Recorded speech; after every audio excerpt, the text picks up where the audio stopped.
కృష్ణా జిల్లా అవనిగడ్డలో టీడీపీ జనసేన పొత్తు పంచాయతీ మరో మలుపు తిరిగింది. జనసేనకు అవనిగడ్డ స్థానం దక్కింది. అయితే మండలి బుద్ధప్రసాద్ కి టికెట్ ఇవ్వాలని టీడీపీ నేతలు డిమాండ్ చేశారు. సాయంత్రంలోగా టికెట్ పై ప్రకటన చేయాలని డిమాండ్ చేస్తున్నారు. టీడీపీకి టికెట్ ఇవ్వకపోతే రాజీనామాలు చేస్తామని హెచ్చరించారు.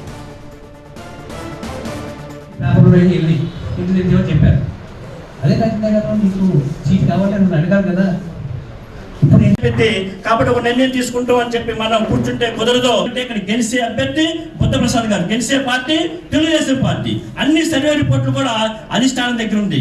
ఆ సర్వే రిపోర్ట్ల ప్రకారమే మన ఈ సీట్ని తెలుగుదేశం పార్టీ అందులో బుద్ధప్రసాద్ గారు కేటాయించాలని చెప్పి మనం కోరుకుంటున్న ఎటువంటి తప్పు లేదు.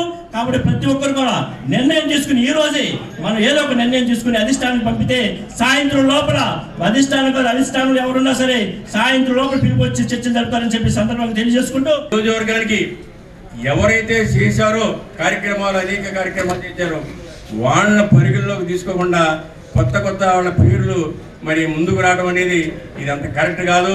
ఎందుకంటే ఇది చాలా బాధాకరమైన విషయం. దయచేసి ఇప్పటికైనా పవన్ కళ్యాణ్ గారు కానీ చంద్రబాబు నాయుడు గారు కానీ మరి బీజేపీ వారు కానీ ఆలోచించి ఒక అభివృద్ధి కాముకుడికి ఇక్కడ సీట్ ఇస్తే బాగుంటుందని కూడా ఈ సందర్భంగా మనం చేస్తూ అధిష్టానంలో ఎవరున్నా దెబ్బకి దిగి రావాల్సిందే అంటున్నారు.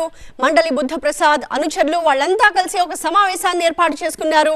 అవనిగడ్డని జనసేనకి కేటాయించడంపై తీవ్ర ఆగ్రహం వ్యక్తం చేస్తున్నారు. ఖచ్చితంగా ఆ స్థానం మండలి బుద్ధప్రసాద్కే ఇవ్వాలి అని చెప్పి వాళ్ళంతా డిమాండ్ చేస్తున్నారు. రాజీనామాలు చేయాలి సాయంత్రంలోగా ఏ విషయాన్ని తేల్చకపోతే అని వాళ్ళంతా కూడా ఒక మూకుమ్మడిగా నిర్ణయం తీసుకున్నారు.